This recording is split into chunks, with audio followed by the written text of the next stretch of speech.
nombre del Padre, y del Hijo, y del Espíritu Santo. Amén.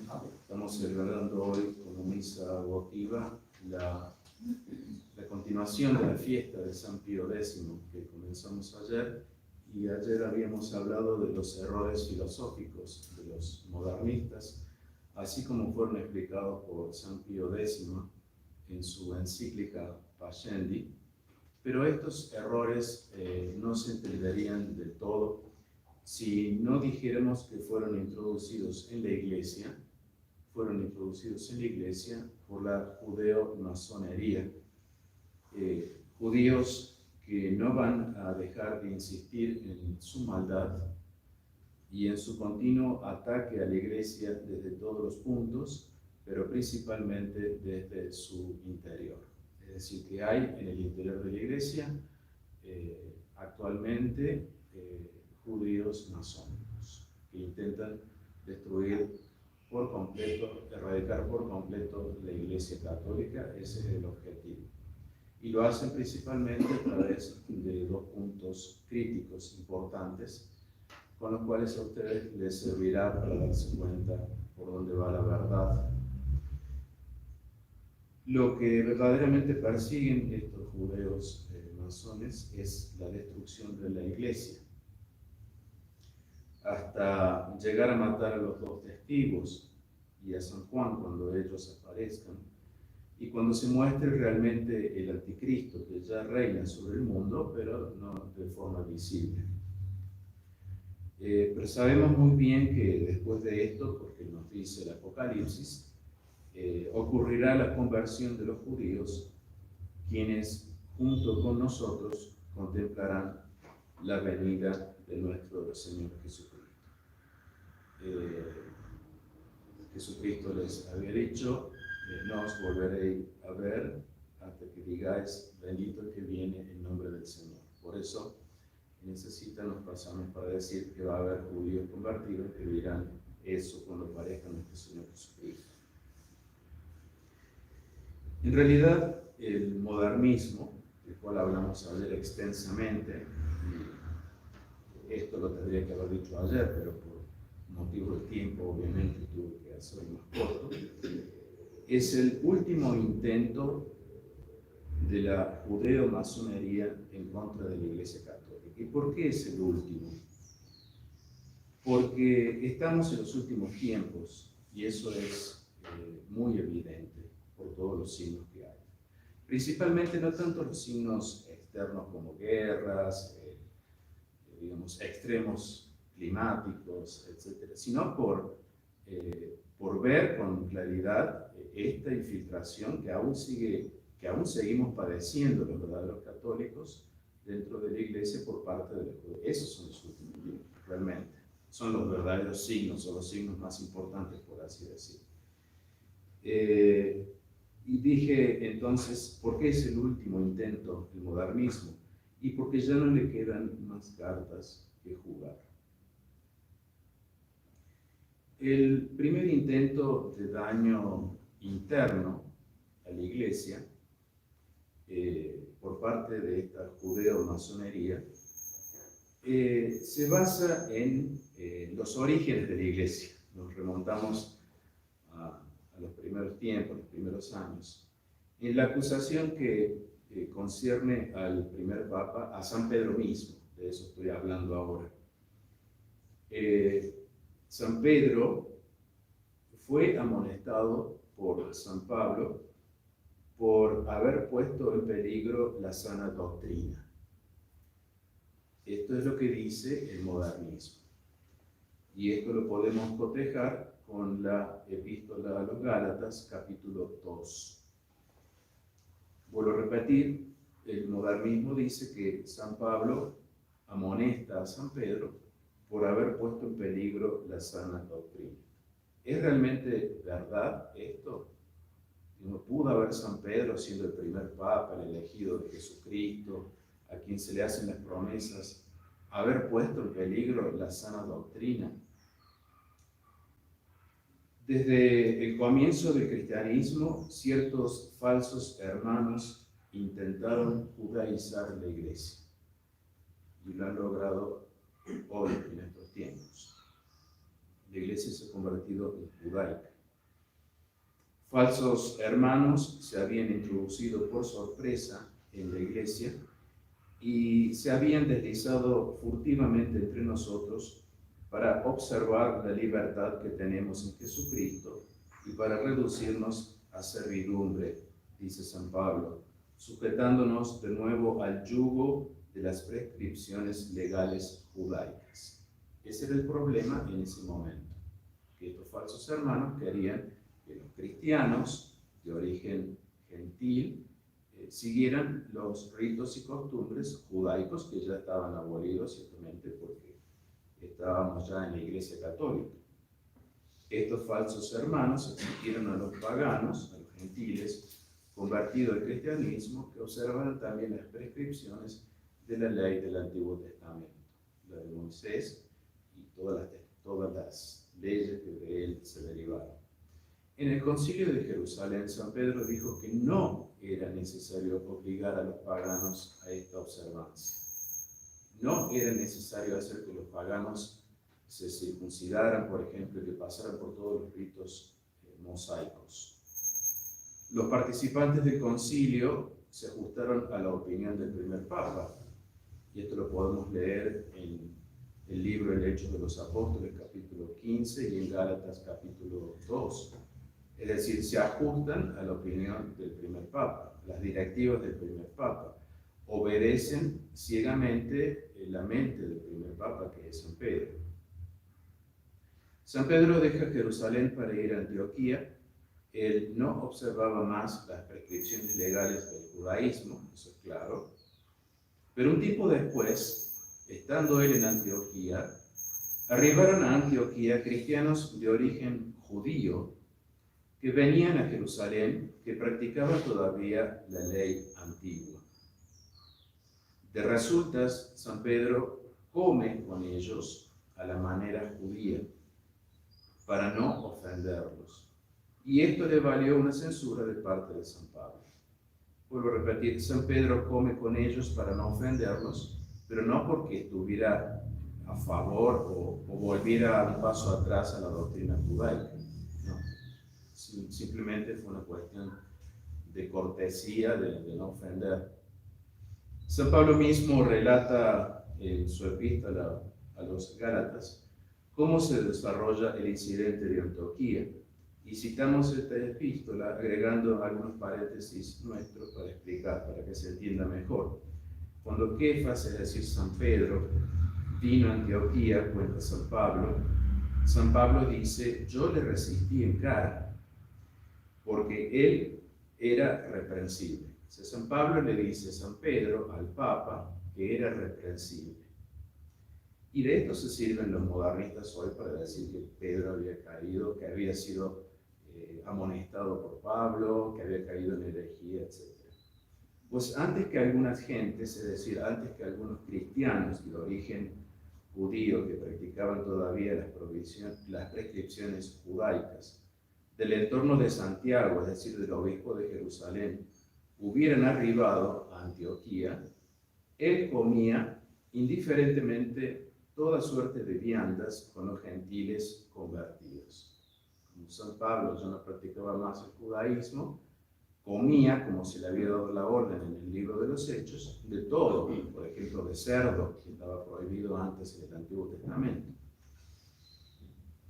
Temiendo escandalizar a los circuncisos, o sea, por temor, San Pedro, a los cuales este uso de comidas, por ejemplo, comer cerdo, prohibidas por la ley, parecía un gran crimen. Y los otros judíos lo imitaron. Los otros judíos imitaron a San Pedro en su disimulación, al punto de arrastrar a Bernabé mismo a disimular con ellos. Pero cuando vi, dice San Pablo, que ellos no marchaban derechos según la verdad del Evangelio, que era ofendido por esta fingida observación de las ceremonias de la ley, dije a Kefas, delante de todo el mundo, si tú, siendo que eres judíos, vives como los gentiles y no según la ley judía, ¿cómo puedes, por tu ejemplo, llevar a los gentiles a judaizar?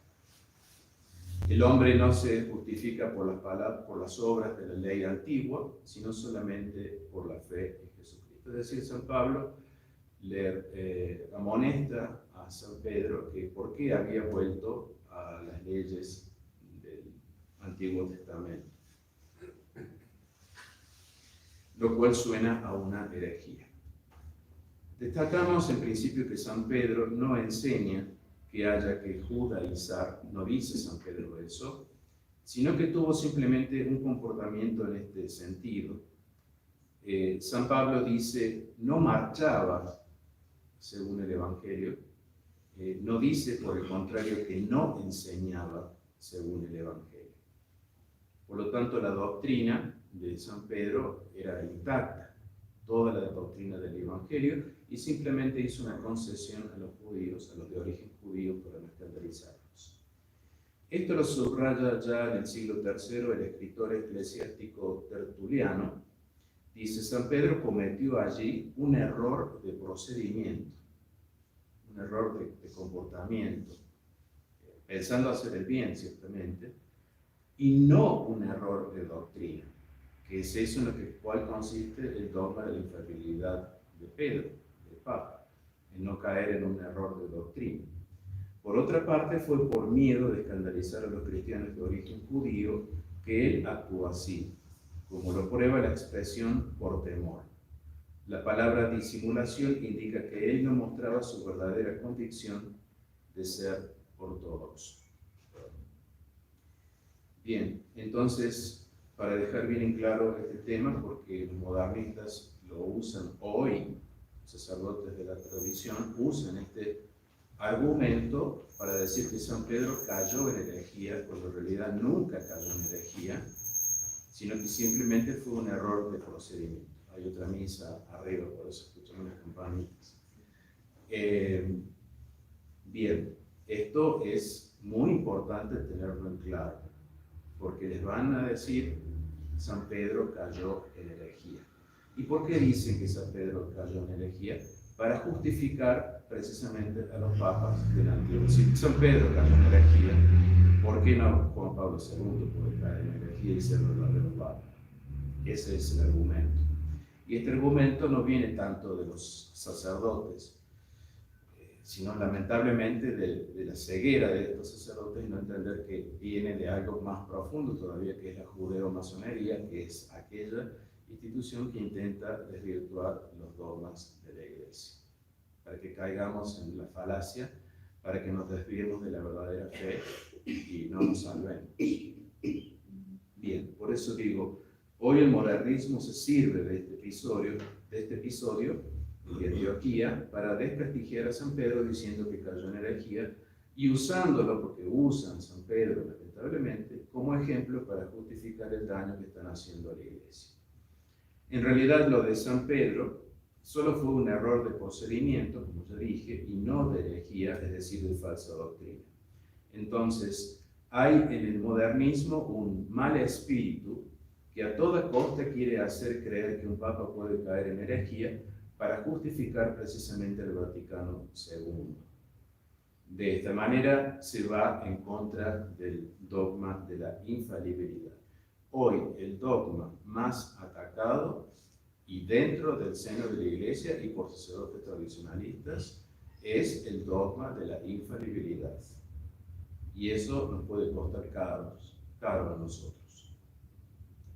Como así también, por ejemplo, cuando no se obedece al Santo Padre, los Santos Padres que hemos tenido, hasta Pío XII, y se recurre a la epiqueya para refugiar en ella los propios gustos, para decir, bueno, si Pío XII estuviera vivo hoy y viera todas las consecuencias que tuvieron sus decisiones, etcétera, etcétera, nosotros entendemos que él cambiaría esas decisiones, etcétera, etcétera. Bueno, las decisiones dadas por Pío XII, son decisiones que él tomó, que él avaló, y nosotros como creemos que eso es algo infalible, porque sabemos que está por detrás el Espíritu Santo, creemos que las decisiones fueron bien tomadas, y debemos y tenemos que, digamos, la obligación de obedecer eso. no de criticar ni de, digamos, de cambiar lo que nosotros creeríamos que se debería cambiar, porque no está a nuestro alcance, no es nuestro juicio que va a cambiar esas cosas. No tenemos nosotros la infalibilidad. Dios sí la tuvo. Al respecto, en un discurso de San Pío X a los sacerdotes de la Unión Apostólica en el año 1912, habla de este tema. Esto es de San Pío X. Cuando se ama al Papa, no se entablan discusiones en torno a lo que él dispone o exige. No se entablan discusiones en torno a lo que él dispone o exige. O hasta dónde debe llegar la obediencia que yo le debo prestar al Papa. Y en qué cosas se debe obedecer. Cuando se ama al Papa, continúa Pío X, no se dice que no ha hablado bastante claro, como si estuviera obligado a repetir el oído de cada uno de nosotros la voluntad claramente expresada tantas veces, no solo de palabra, sino con cartas y otros documentos públicos. No está obligado el Papa a venir a cada oído para decir lo que quiere. Entonces nos preguntamos, nos pregunta San Pío X, ¿no se ponen en tela de juicio sus órdenes, las órdenes del Papa, aduciendo el fácil pretexto de quien no quiere obedecer, que no es el Papa el que manda, sino los que le rodean? Son todas estas barbaridades, ¿no? No se limita el campo en que puede y debe ejercer la autoridad, porque dicen, el Papa tiene autoridad solamente en los momentos solemnes, en el resto de los momentos no tiene infalibilidad. Se restringe la autoridad del Papa a esos momentos, cuando en realidad en los últimos 200 años o más, creo, hemos tenido dos definiciones solemnes. Eso quiere decir que el Papa fue infalible en esos dos momentos solamente y en el resto del tiempo nunca lo fue. Bien. De hecho, San Pío X no tendría que ser infalible en nada de lo que escribió, porque no definió solemnemente nada. Solo definieron solemnemente Pío IX, la Inmaculada, y Pío XII, la Asunción. Por eso no se antepone a la autoridad del Papa de otras personas, aún doctas. Por ejemplo, hay estudiosos que ponen en cuestión esta autoridad y que disienten del Papa, las cuales, si son doctas, no son santas, porque el que es santo no puede disentir del Papa. Para ser santos hay que estar con el Papa, no se puede disentir del Papa. Y ahí termina este hermosísimo texto de San Pío X. Bien, dejamos la infalibilidad papal y pasamos al segundo intento de la judeo-masonería en contra de la Iglesia. Este es mucho más breve, ya estoy por terminar. Y es borrar de la mente del cristiano la verdad de que Jesús vendrá a reinar en carne sobre la tierra en su parucía. Esto lo dice claramente Dios, lo dice la Sagrada Escritura, lo dice San Juan en la segunda carta. Porque han salido al mundo muchos impostores, o sea, los que vienen de la judeo-masonería, que no confiesan que Jesucristo viene en carne. Es decir, que no hablan de este tema. No lo confiesan, no le dicen a los fieles este tema, y pueden los fieles caer en una gran confusión cuando realmente pasen las cosas. Si yo no les advierto de que esto va a suceder, de que las profecías dicen que va a suceder de esta manera, bien, yo me hago responsable de la caída de ustedes, pero no lo hago por mí, por no ser responsable, sino lo hago por el bien que ustedes merecen. Bien, no confesar que Jesucristo viene en carne, entonces viene de impostores que vienen a su vez de judeo-cristianos, de judeo-masones. Termina la cita de San Juan: en esto se conoce al seductor y al anticristo. Hoy, lamentablemente, y a pesar de los esfuerzos de muchos sacerdotes, del mío también, ya no se convierte la gente por buscar la verdad, porque a la gente no le interesa la verdad. Y los que se convierten es por pura gracia de Dios. Que aquí en Colombia es muy evidente, gracias a Dios. Allá en Argentina yo tan solo tengo 8 fieles. Lamentable. Esto es así porque también en la Escritura dice que hay un tiempo de los gentiles que se va a acabar. Y creemos que ese tiempo ya se acabó. Ya no se le puede ir a predicar a los gentiles para que se conviertan con la verdad porque están cerrados a la verdad. Y por lo tanto, la labor de evangelización o de cristianización es hacer que las ovejas que tenemos, ustedes, digamos, estén atentas y amen la venida de nuestro Señor Jesucristo y también defiendan a toda costa el dogma de la infalibilidad. Bien, esos dos puntos son cruciales hoy, son críticos, son vitales, es decir, de vida o muerte. Y los que no aman la venida del Señor, porque no la esperan, porque no predican, porque no la enseñan, esos no están con el Señor. Porque el Señor habla claramente todo para que todos se salven. Los sacerdotes de los últimos tiempos debemos dedicarnos a predicar entonces sobre su venida en carne, para que todos aquellos de buena voluntad se inclinen a esperarlo. Por lo demás, dice San Pablo a Timoteo, me está reservada la corona de justicia que en aquel día me dará el Señor, el justo juez, y no solo a mí, sino también a todos los que aman su venida. Amar la venida de nuestro Señor Jesucristo es el único que puede poner orden a todo el caos en el cual vivimos hoy. No somos nosotros los humanos que vamos a ordenar el caos en el que estamos hoy. San Nicolás de Tolentino dijo que la tarea más difícil para un predicador es preparar a las almas para enfrentar los últimos tiempos. Y aquí estamos. Luego, el modernismo es el último ataque, ya para resumir, el camuflaje, por así decir, el arma secreta con la que la judeo-masonería entró en la iglesia para atacar como fin último estos dos puntos críticos que ya les he hablado de nuestra fe, la infalibilidad del Papa y la venida en carne de nuestro Señor Jesucristo. Por eso ustedes van a reconocer al anticristo. Si no se habla de esos temas, si no se los protege, entonces hay que abrir los ojos. Los hijos del diablo, la sinagoga de Satanás, quiere borrar con su mal espíritu estas dos enseñanzas, la infalibilidad y la venida en carne de Jesucristo, enseñanzas cruciales de nuestra verdadera fe, y este ataque viene del interno de la iglesia, no viene del externo. Es el caso, por ejemplo, de los sacerdotes de la fraternidad de San Pío X. Este sería el motivo para no ir a la fraternidad de San Pío X, para no ir a los de Buen Pastor, y etcétera, otras comunidades más. Y otros sacerdotes de la tradición que no se identifican con estas comunidades que acabo de nombrar. El dilema entonces de los modernistas es agradar a Dios o agradar a los hombres. Lo único que puede mantener vivas a las almas,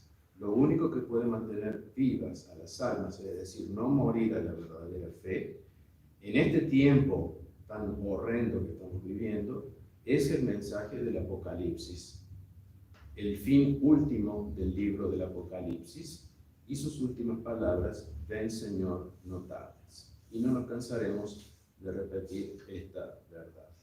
En nombre del Padre, del Hijo y del Espíritu Santo.